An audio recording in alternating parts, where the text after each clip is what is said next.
All right, guys, happy new week. This is FOMC week for the month of June 2026. First and foremost, we're going to start out with gold. Last week, we saw a lot of sells, sell, until we finally made it to a strong demand zone from the daily time frame. Now, this daily time frame demand was retested in March. We know this because we saw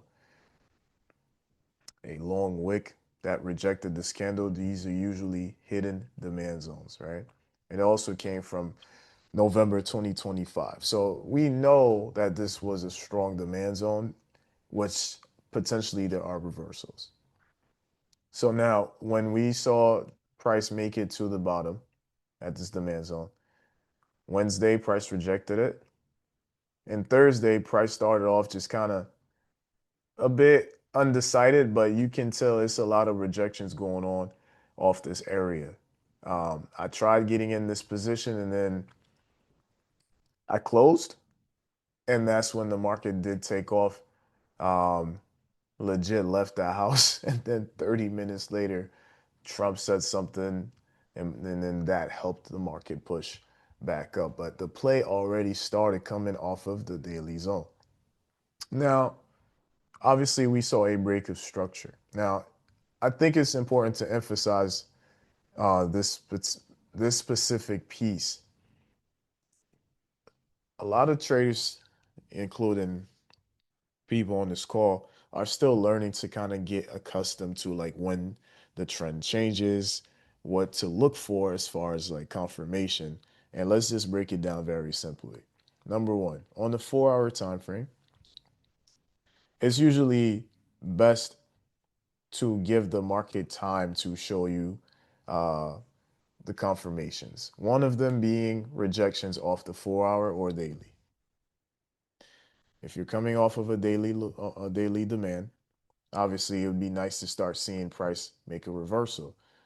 One of the things that helps me understand that there's a reversal coming is when the market shows to us that they use 2 business days to test the zone. That gives us ample time to figure it out. And sometimes the second leg comes in on the second day. But one thing that I made a mistake of last week, and I'm not gonna make no excuses, but um, I should have held until the session is over, knowing that it's the second day of the market retesting the low. And if I'm anticipating buys, I know it might come in later into the session. All right. Trump adding to the narrative only made things speed up. So now, market pulled back. Friday, London was set. And then, of course, we know that some of the cheat codes we've learned along the years was that the sessions they connect. New York connects with London, London connects with Asia.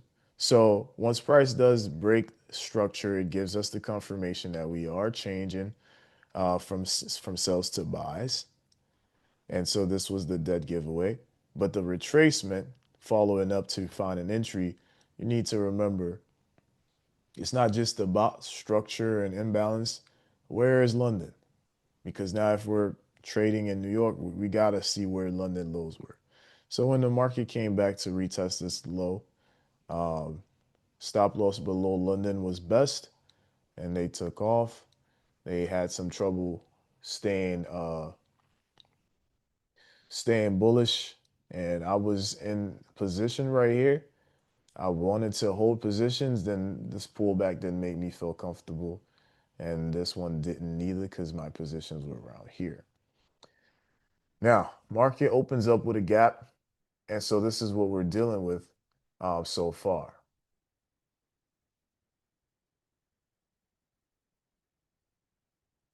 Is price going to be filling the gap?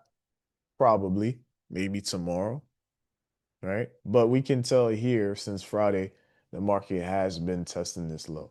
So more than likely, we might see price come down to retest this low throughout the end of the week, and I'm anticipating buys. All right.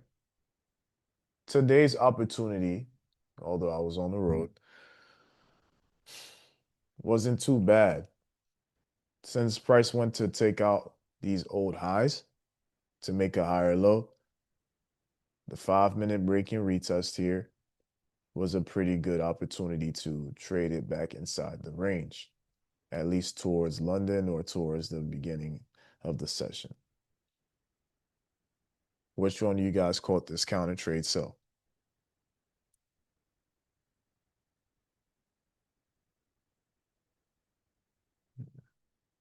Nobody? Okay. Hmm. No. Uh, I did see somebody catch the counter trade sell in the chat. Doesn't matter. All right. Now, moving into Nas. Nas also did a nice reversal. Um, Let me check the chat. I feel like somebody just said something. I'm paper trading on NQ. Nice, nice, nice, nice. Yeah, we came from 4 hour lows, last month lows, actually. So, again, a rejection candle this long, the next time they come in near it, it's the one we need to pay attention to. These zones usually are dead giveaways that it's a lot of volume here, which is why they rejected the first time. So the second time they came here, it makes sense. By Thursday, we had by 11 a.m., it made sense that buys were coming and buys took off. So we're dealing with bullishness. Retracements will be nice, but that along with SpaceX and all this money and liquidity being injected, it makes sense why price came back to demand just so they could buy it higher. You know, we just got to keep getting used to when price makes it to these strong demands, even if it's with some conservative positions, to be in this and giving it like a few days to play out. Okay. We're halfway into the year. Some of these setups will show up. They will happen again, and we will take care of it accordingly. Which brings me to say, this is why I keep encouraging y'all to still have at least a small live account. You know, have a small live account. Some of these moves, you can still catch them and not have to just rely on this move just being your trade for a prop firm challenge or just to pass it only. Like you can still make the money different ways. You can still make the money different ways. Okay. Rich said he's waiting on the buy setup on silver. Let's check out silver. Okay. Yeah, yeah, I see it. Just waiting on a potential retracement. Around this area definitely would make sense once price does pull back. So yeah, this is not too bad. It's not too bad of a opportunity. We'll wait and see throughout the week. Forex Factory. Let's go here.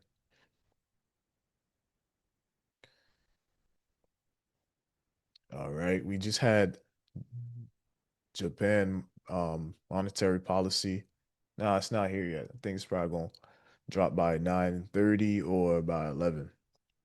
We also have AUD interest rates.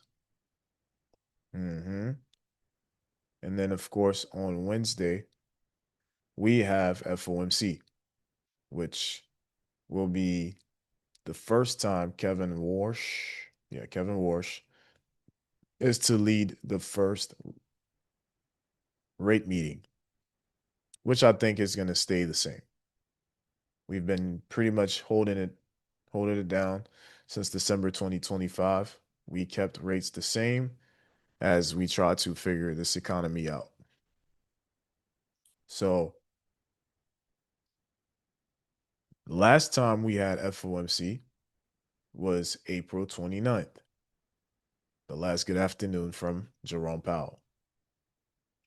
Now, April 29th, we saw the market right here for gold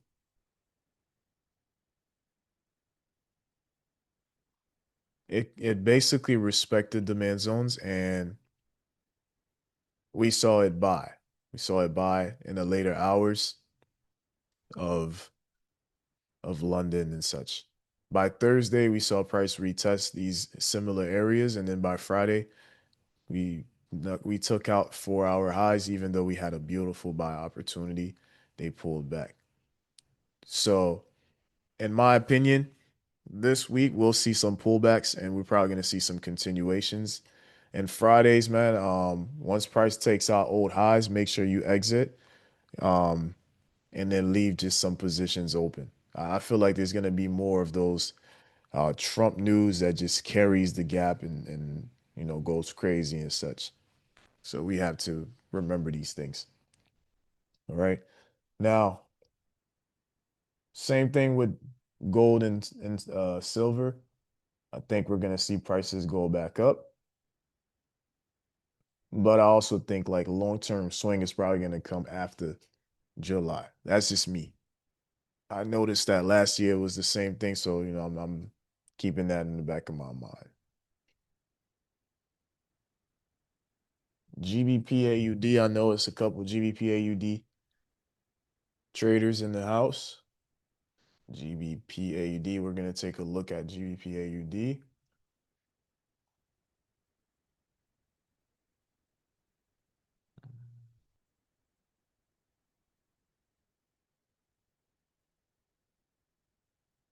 Let's start from a daily time frame. So with GA, just recently we just saw price come down to retest some very, very old lows on the demand zone. Right? Soon as they did that, the market took off, had 3 days of a rally, pulled back in. Let's pull a fib here just to see. Okay, we're talking 50% of the move, damn near 62%. And so, safe to say, a pair like GA is bullish. And this range right here, we could see pullbacks. Potentially, we might see price come down into the 1.88, 1.89s. And then that's on the daily. And then now we could go to the 4 hour structure. This was June 8th. The market came down here to retest. We got Monday and Tuesday. All this beautiful pullback looks good, especially right before interest rate news is coming. So this looks like a really nice opportunity for buys. Um, you know, this is the type of setup where if you have the suspicion that it's going to be buying, you got to pull up in the next session to see how price behaves, or be in some conservative positions here, even if price were to pull back in. You know that this is a structure from the 4 hour time frame. This is basically a higher low in the making to create higher highs. All right. This could be the play for the rest of the week on GBP AUD. These pairs do take time, but when they go, they go. We could see here in March, we had a break in retest. And then from Friday up until Tuesday, Thursday, this thing went 450 pips. So that swing for the week, money. Pairs like that, you got to give it patience. But if the structure is already a go, it's going to take you to the moon, you know? Got a nice trade for the week, just letting it slide, not having to do too much. It's not too bad of a pair, not too bad of an opportunity. So we're going to keep an eye out just to help those who are looking at this pair actively. We pretty much see the structure, we see the demand, we see everything that we needed to see. All we have to do is execute when the time is right. We got one, two, probably one more before the continuation to the upside. All right. It's up to us to show up in the next session just to see. Now, let's move forward. US 30. As you guys can tell, I got to update my own charts. Okay. Price came down here to retest the lows. And then they bought from here. Thursday, they took off. We opened up with a gap here yesterday. And so I would love to see a retracement back into this range for continuation buys. I think this week we might close out with some fresh new higher highs. So even if Wednesday's chaotic or something, we know the next day, Thursday, the day after FOMC usually is a lot smoother.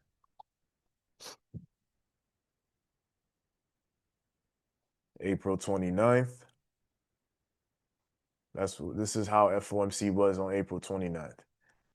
They seemingly gave a lower high, but and the next day, starting from London session, they used this demand zone to rally. Especially if we're gonna keep rates unchanged, that means the market is literally unfazed. For the indices, they're like, okay, we're keeping rates unchanged. Okay, well, we keep on continuing the scheduled programming. Like we're still seeing positive outlook for the future. And I mean, companies are still making bank. All right, it's just the average person. I mean, some people's 401ks are looking pretty good as well.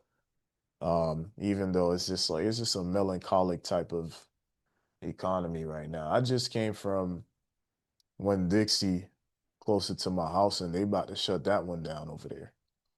And that just hit me. I was like, man, it's getting bad out here, you know? But as far as the stocks, as far as, these companies, they're still prospering. So when we're looking at the market, just because the economy is looking interesting, there's still a lot of growth in many different areas.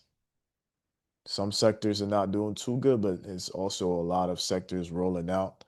They're about to go bullish, and we're slowly moving into Q3. So stay positive. The markets are bouncing back.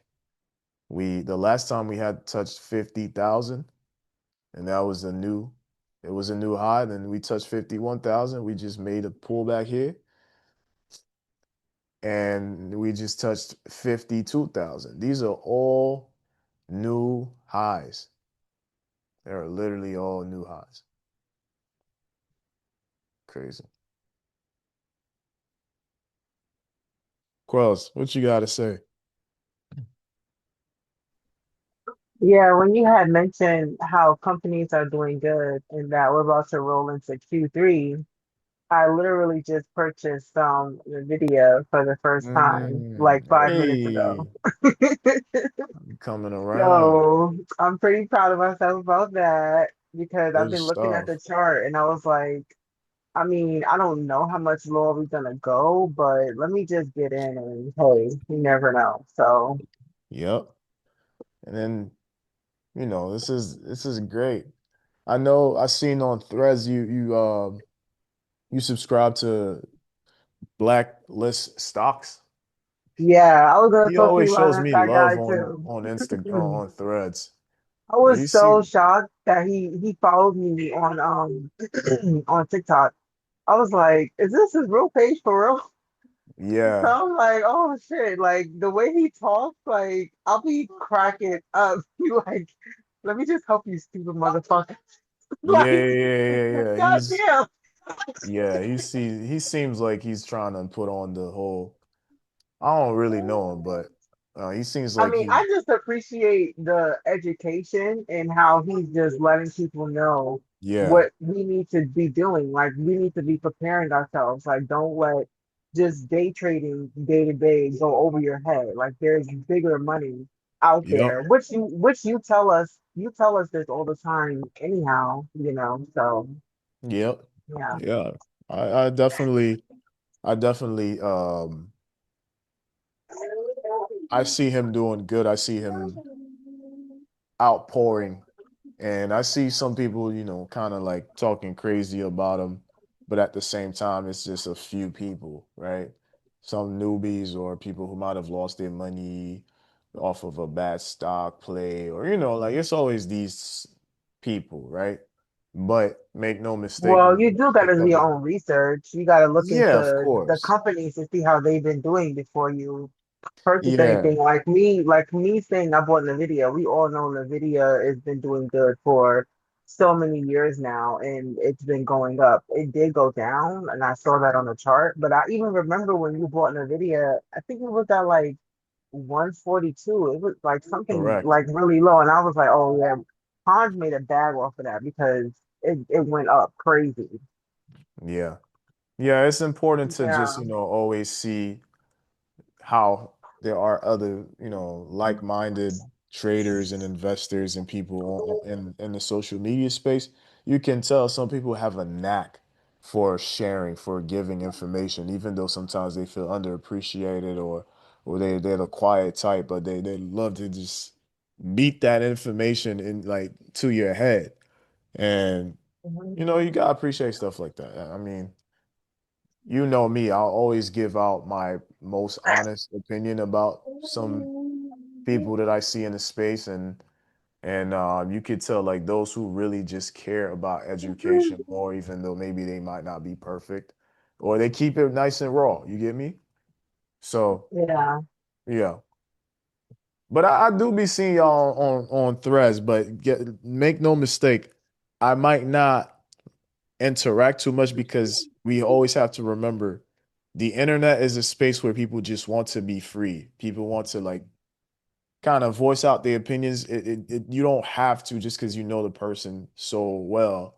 You always have to engage everything they talking about. Like let them be, you know. And I feel like Threads is a thriving space, especially for Yeah, Black you've been folks. saying that since day one. Like I remember when Uh-huh. Threads first got popping, and I was like, "Oh please!" Like I'm so over social media. Like Right. another app. Here comes another app, and I Right. see like it really is popping because sometimes it's just like, damn, it's so many apps, and we're literally all doing the same thing, Yeah. talking, Yeah. talking on the app. But I can see like it's just another space to like engage and get people to see who you are and get your voice heard and Hmm. topics and like I get it. I get it. I Especially only if it's use not it a little bit. oversaturated.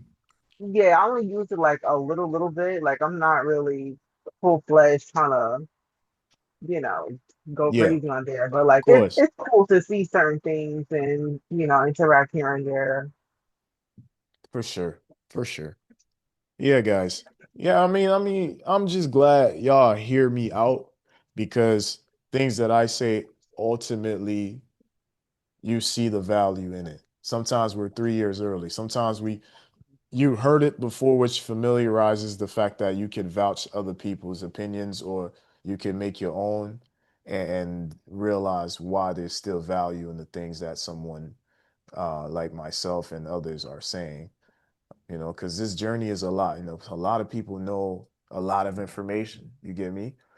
But it's very important to be diversifying yourselves. NVIDIA definitely is at a beautiful place right now. Oh my gosh, we literally have the same markup. I'm about to put it in the chat. That's crazy Hmm. work. Like, who's my Yeah, mentor? Like, stop playing. We come got the on. You same feel me? markup, bro. That's crazy. Yeah. I'm Nah, about you to got drop it in the Discord. this is good stuff, Quells. Really happy to see that for real. Um, when we go back into last year, right, and even 2024, this is what I've been focused on the most this year. Seasonality.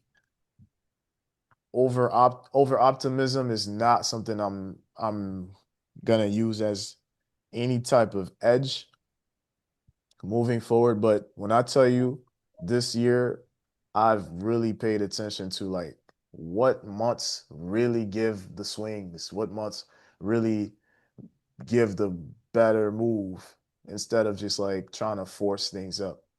You got July, June, stocks in the summer don't move too much, but by August, you can see whatever last pullback that they give. That's when you want to get into some of those positions, you know, purchases, option calls, for the next 50 days, 60 days, or even months, right? 90 days. You can see it like these Nvidia stock plays are not going anywhere anytime soon because this AI emergence is not slowing down. Okay. Now, SpaceX did have Yes, their let's get IPO. into SpaceX. What you think Right. about that?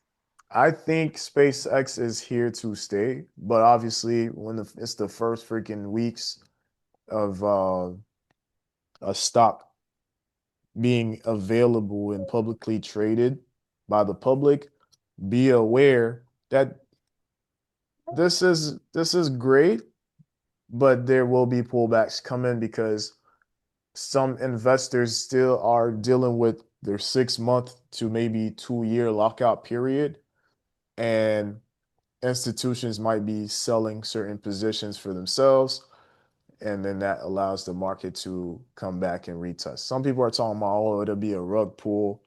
Listen, man, from what I understand, don't go heavy into stocks that you can't afford to go heavy in. And there's a reason why it's part of the NASDAQ as of now. And 10 years will go by. Oh, which reminds me, I wanted to tell you guys something that's been um on my mind. And y'all know I'd rather give y'all the sauce sometimes versus just like making reels at times. This is for those of you guys who aspire to make 6 to 7 figures from this market. I want y'all to know something. You know why I tell y'all to withdraw often? Because of this little exercise I'm gonna tell y'all to do. Go look at your Cash App. Pay attention to the withdrawals and transactions you've done over the last 5 years as traders. Have you made net profit? Have you withdrawn? Can you backtrack and find transactions from the last couple of years ago where you're noticing how much you've put in as far as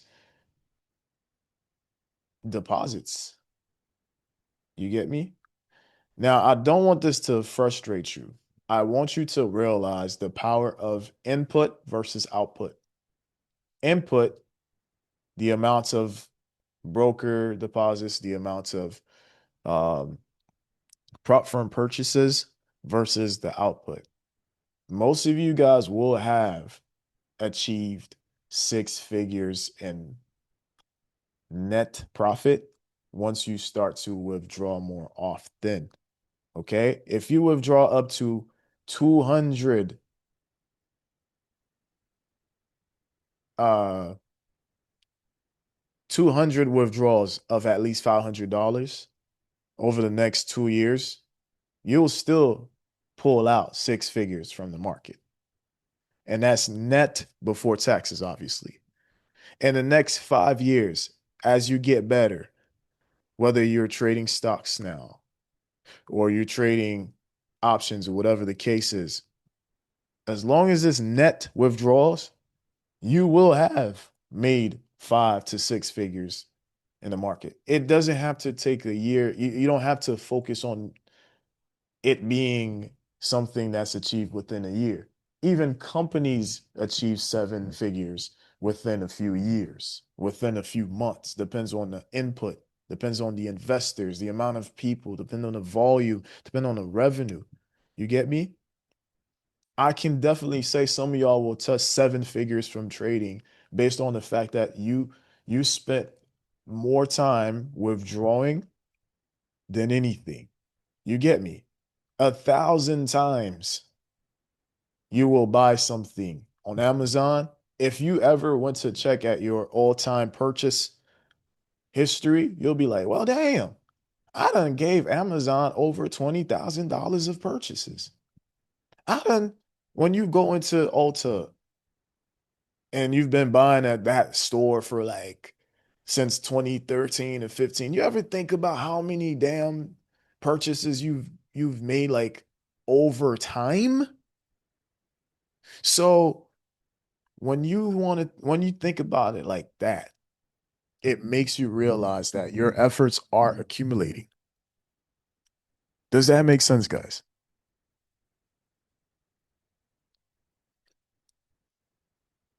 This is something I've been meaning to tell y'all. Yeah. Yes. Hmm. But Hans, but with SpaceX, I don't know how accurate this is, but I just saw somebody talking about it in the comments on TikTok. They say that they're not allowed to sell the shares until like up to like 100 days or 90 days. Yeah, that's what I just said earlier about the probationary lockout period. Yeah. So S- so if they, I don't think it'll be a necessary like rug pull immediately. If anybody is Exactly. like purchasing now, I'm gonna guess people are gonna just continuously keep purchasing until it's time to, I guess, do the first sell. I mean, I don't know if I'm wording that right, but I you love get how you me. brought this back because this is what I meant by my statement prior to me talking about like over time withdrawals and net profit will accumulate to your goals. Um, with a company like SpaceX, right? And the lockout probationary periods that investors sometimes go through to keep the company and the volumes and the shares bought from just being liquidated so fast, which is what a rug pull is when you see like meme stocks or meme coins, you get in and then 2 weeks later, 2 days later, you're like the liquidity, right? You're the exit liquidity of others. This is not what we're seeing here with SpaceX. And that's why like a legit company has these rules like, hey, if you invest here, you can't pull out the very next day. You're gonna have to allow us 6 months. Remember, I used to tell y'all like some from based on some of my experiences too with like certain investors. I said I much rather if I'm doing something with serious investors that you're in a lockout period. So the funds don't just disappear. So now remember, for every buyer, there has to be a seller. There are regular investors, and then there are institutions that also had put in money. For example, you got Google, who's putting in 900 million every month towards this and had already invested in SpaceX since 2000 and what, six or something like that. These companies, if they get to have an exit, they're going to need institutions to match them these positions to have a pullback, like healthy pullbacks. Because um let's say a huge investor wanted to pull out 300 million to keep from this being like a crazy disaster, an institution will have to buy in uh and they'll need to have a seller. So the seller will then be sold the price at wherever it's at and then be guaranteed an order fill somewhere around like a next area of discount. So then that's why like when you're thinking about order blocks and breaks of structure, all that stuff within these candles tell different stories, you get me? So on a long-term standpoint, we can only see price actually have healthy pullbacks and then cyclicals and stuff like that. It's not just going to be like a company that comes and goes. As you guys can tell, that's not the story for Tesla. That's not the story for many of the companies that Elon associates himself with. And you can hear based off research, like, damn, it's a lot of heavy hitter companies um, that are part of the investors of SpaceX. Okay. Google roughly owns a 4.9% stake in SpaceX that's worth about 100 billion. When Google invests in certain companies, it's not going nowhere. They want to be part of the infrastructure. They want to have say so. They want to have leverage. They want to create different opportunities, long-term partnerships and emergence of companies and different products and stuff like that that's gonna make this shit really like be a legit company and not a hollow company. You get where I'm coming from, guys.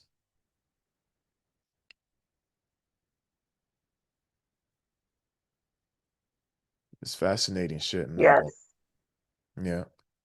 So these pullbacks sometimes are institutions basically like having to play the role of market maker where they sell. You like when you sell, they have to buy it at that position and then um get in at discount to balance things out because they're the ones that can sustain getting out of certain positions to buy it back because they've already invested a long time ago and they're very liquid.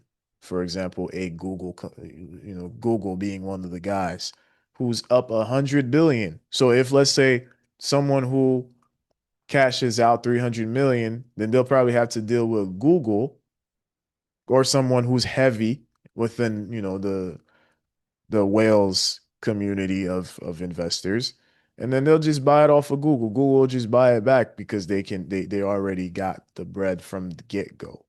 I'm not sure if that makes sense to everybody here.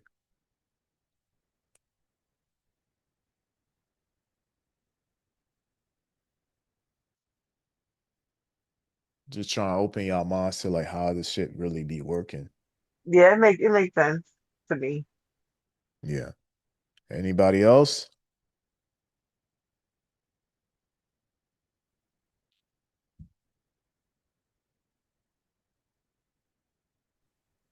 It makes sense to me as well. Okay. Very good. Yeah, it's like sometimes I take my time to really just like be asking some questions, even chat GPT or just back to my old books. And I'm like, yo, what's it like to be worth such amount of money where, you got in so early in a company or you're a private investor and like how does that work? Like when the markets pull back, like who's in it? Like who's cashing you out? Like, yo, imagine a $400 million hedge fund. Like they made 20% in a year. Like how do they cash that out? Like what institutions can handle someone just saying, "Hey, I'm willing to pull out 40 million today." Like how does that work? How many days does that take for it to process? And will we see it on the charts? Nah, like sometimes just for us to not even see it on the charts, it'd be some positions and transactions that are happening off the clock, OTC. It's so crazy, bro. Or you have some banks or large institutions that quickly have to buy it from you. So that way the market doesn't just like shift and investors panic. Yo, they be having the solutions and bread for everything, yo. It's insane.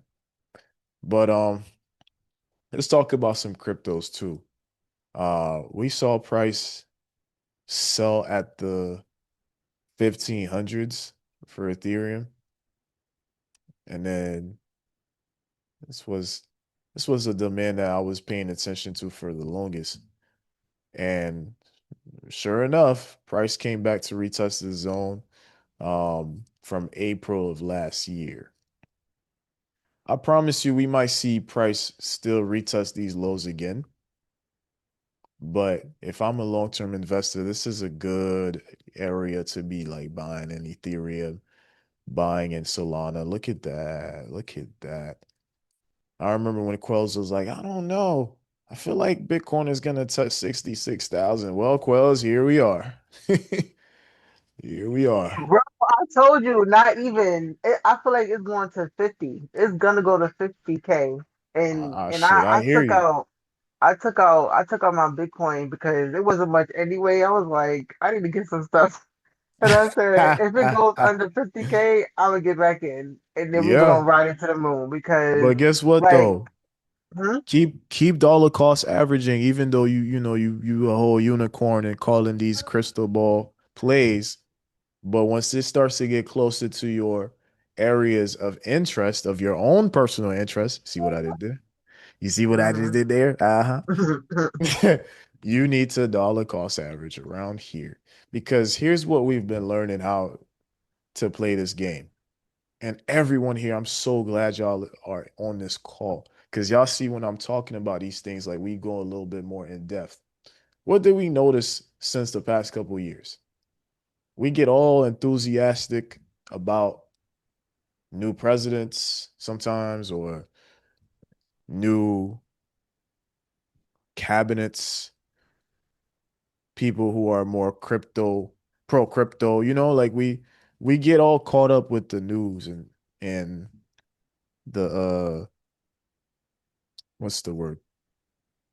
Get caught up in the headlines. But what ends up happening for the first 3 to 4 months, especially like January, February, we see pullbacks, man. And then by the end of March and shit, then you see April ends up being the actual bullish rally.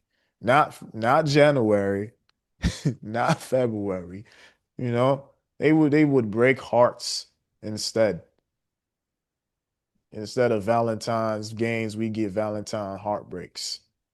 But then price after just roughing us out and shit, then April ends up being the move. So imagine what does that mean for us as investors long term now that we understand some things and what's anticipated. We ain't gonna go all out in the first 3 months of the year. We gonna wait for them pullbacks. These anticipations that we saw coming since January and such. We know now how to anticipate later into the year when to be a lot more aggressive. Y'all get where I'm coming from. That's what these lessons done taught us.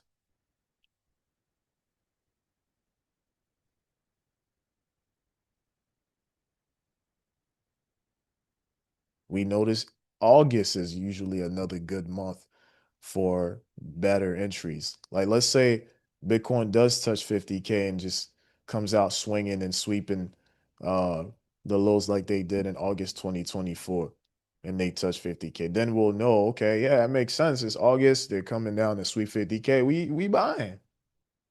We buying. And it's like that reoccurring theme on what months do be given better plays, no matter how much the new year crystal ball drops and we're all excited. And then the first 90 days, this is not what we anticipated. Simply because the buybacks usually happen in April. Okay. So it's just good to just really pay attention to these things, minus the hype, so we could be better investors in the future. All right. So it's two things I really wanted to discuss while we're talking technical analysis and all that.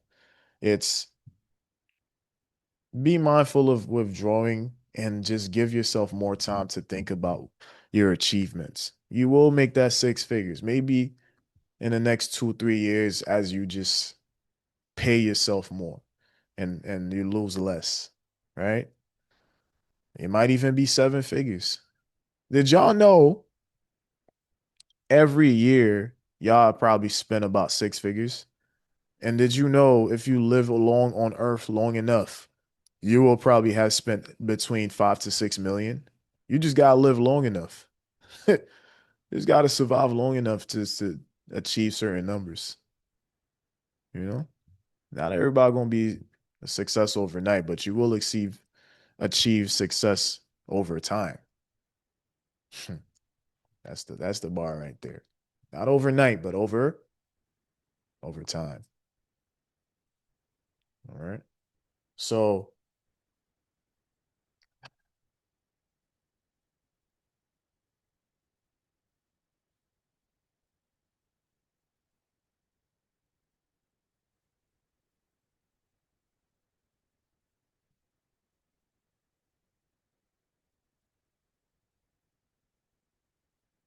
did we talk about Nas? We did talk about Nas. I was just about to say that. Like, did we Really? talk about That's funny. that? Yeah, now it got me today. I was Yeah. mad. I mean, I got it back, but like I was annoyed. it was really Hmm. stupid. Like I really should have knew to just keep buying because like duh, we're bullish, but just how it had looked when I put my sell stop, I was like, yeah, I think it will go down a little bit, and I was in profit. I should have just took it and kept it moving, but I was doing the most trying to hold it like, okay, maybe it'll hit the zone, but it didn't, and I got exactly what you're showing. Hmm. I was involved into that nasty crash, Involved. that nasty consolidation discussion trap, and they Mm, just took off, and I said, mama okay, huevos. Right. Mhm. yeah, I got involved into the liquidity. They got me. Damn, you were the liquidity too. Okay. They got You were me. part of the Yeah. liquidity pool. Anybody else want to share that this might have been a similar story for them today? I would love me a 10 after 10:30 retracement though of the lows. Like I eat that for breakfast. Like this is sexy. My And God. it was just so weird because I was just like, damn, I should have just bought because it's like we're bullish. I know we're bullish, follow the trend. Like the simple things they're trading, right? But like I was just like, maybe it'll just be traced a little bit more. No, it didn't. It didn't. Hmm. That reminds me. When we're back bullish, we gotta just remember pre-market and London lows to your left. Okay? And Post then like 10:30. it'd be just so annoying because I'll be trying to time my day so bad, like trying to hurry up to do this and get to the gym and then get home and then gotta hurry up and get the kids. So it's just like, it's always like a pace thing too. But Hmm. and obviously we know trading don't work like that. You gotta wait till they make the move and then, but yeah. Yeah, I hear you. I'm finding that I'm relating to you guys a lot more lately because I be either like trying to get my day started, run errands, sometimes, participate in the cooking or helping around the house and stuff, just doing my part. And then by the time you're like trying to get into it, it's like you missed out on one important key information and stuff. So it's like you really got to be locked in sometimes just to see Yo, the boy, sit real your picture. little self down, man. Yeah. But just remember, guys, the best setups these days, once we're back being bullish, which we are, is just remember the retracements that keep coming back to retest the previous sessions to the left.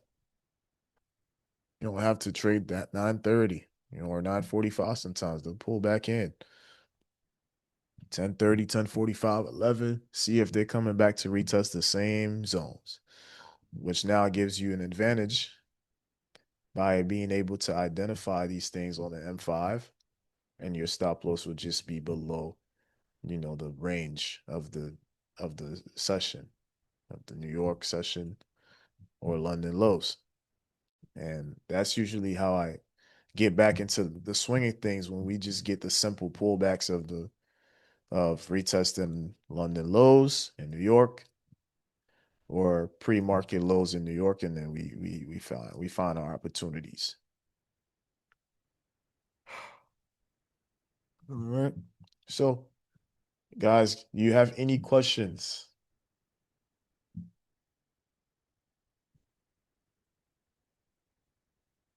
Hmm.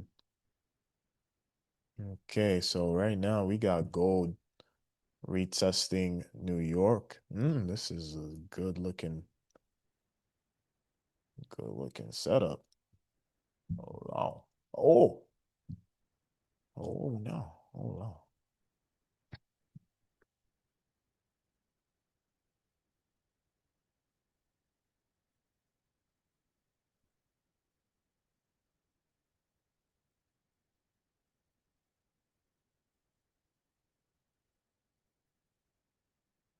And what time is it?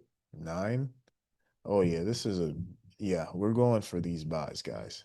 This is I'll be stupid not to get in this. Yeah, remember I was telling you how Asian session 9 o'clock is when things pop off. Mm-hmm. But I don't know if you know this. Maybe you have. We just haven't been speaking about it. But there's been a shift. So every quarter, like how do you say, like certain sessions. So say 9:30, right? We'll get A our designated regular. session. Yeah, like we'll say 9:30 New York session, right? We'll get our regular volatility movement for US 30. Yeah. But sometimes it may come at, like, I don't know, 10 o'clock instead of 9:30. So like it's kind of the same with Asian session. I'm noticing sometimes at 9 o'clock it's not giving it. It'll probably make the move and give it like 9:15 or like something like that. I mean, I see it's doing it right now, but I've Mm-hmm. noticed like there's been a shift. Even for New York session, it's been a shift. If you pay attention, like certain times it's just moving really slow. And then like maybe, I don't know, like 1 o'clock, 1:30, 2 o'clock, they'll pick up the pace. Mm-hmm. And I'm thinking it's because the we're in Q2. Summer. Yeah, we're in Q2, yeah, summer. Q2 and it's summer now. So like sometimes the volatility of the timing will change. Mm-hmm. That makes sense. I agree with you. But this is Even a though I good. wish I wish I wasn't this buy. I just made my small goal for Asian session and was like, you know what, that's it, Jaquel. Hey, as long as you practice in discipline, Yeah. as best as you can. Okay. So let's break this one down. 1 hour retest. Market came back from this area. This was 9 p.m. This was Asia of yesterday. We definitely gonna get in this trade. I'm getting in. I'm putting my stop loss below 43.05. Right? Within the next hour, at least, we could see price continue climbing.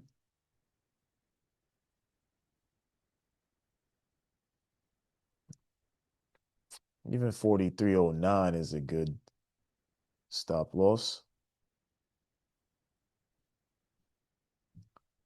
We'll go for 43.37 as TP for as like intraday TP. 43.37.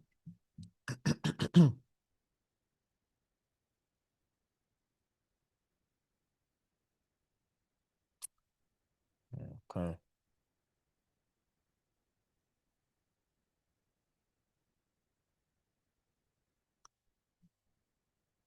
Sandra, there's power and price doing what?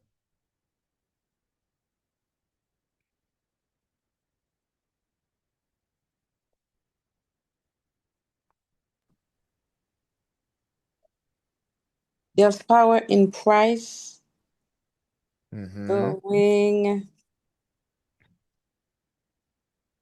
Oh, I don't know. Retesting.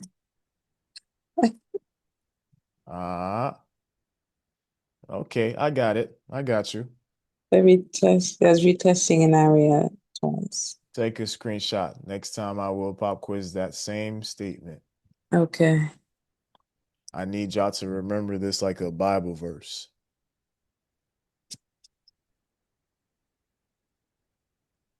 Hold on.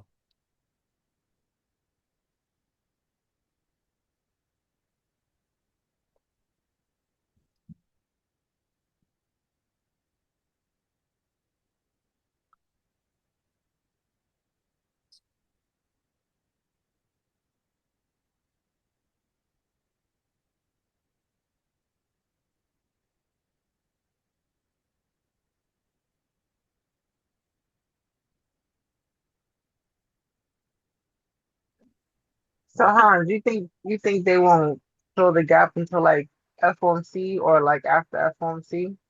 Because we all know those gaps was left for a reason. Hmm. I think so. I think maybe FOMC will fill it up. It's a matter Because of it's gaps on all the pairs. Nas, US 30, gold. yeah. We'll see. we'll see the gap, but at the same time, Oh, we see. silver. Uh-huh. He the new demands. It's at a point where if the gap comes in filled, then so be it. But we don't know if this is the type of gap that price comes back to fill, you know?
Oh.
All right.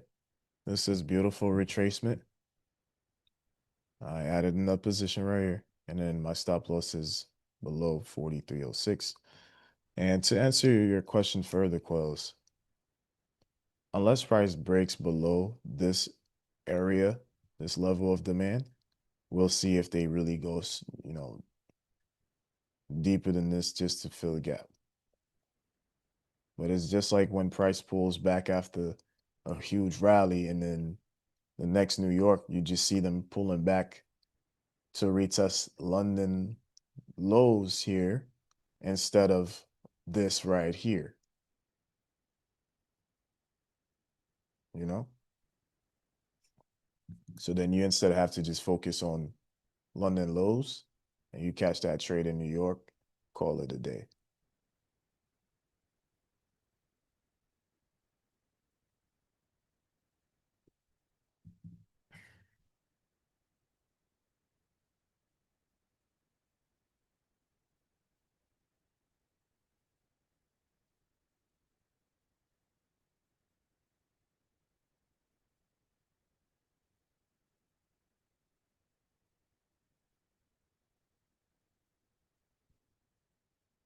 Okay. All right, that's it for tonight. I have a one-on-one with Sandra, so I will be letting you guys go. And we will talk soon. All right. Okay, bro. Thanks for coming on. For sure. Have a great night, everyone. We'll Night. talk throughout the week. Thanks. All right. Sandra, stay with me so we could have our one-on-one, okay? Okay. Okay. I'm here. Okay. Je vous passe bonne nuit. Zillion, thank you for staying up, bro. Talk to you soon. All right, bro. Thanks for coming through. All right, thanks, fam. Yeah.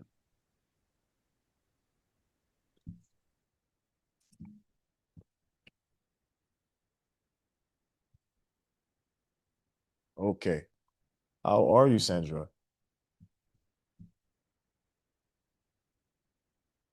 Hi, Hans. I'm okay, thanks. I'm kind of tired. Oh, I bet you are. One It's sec.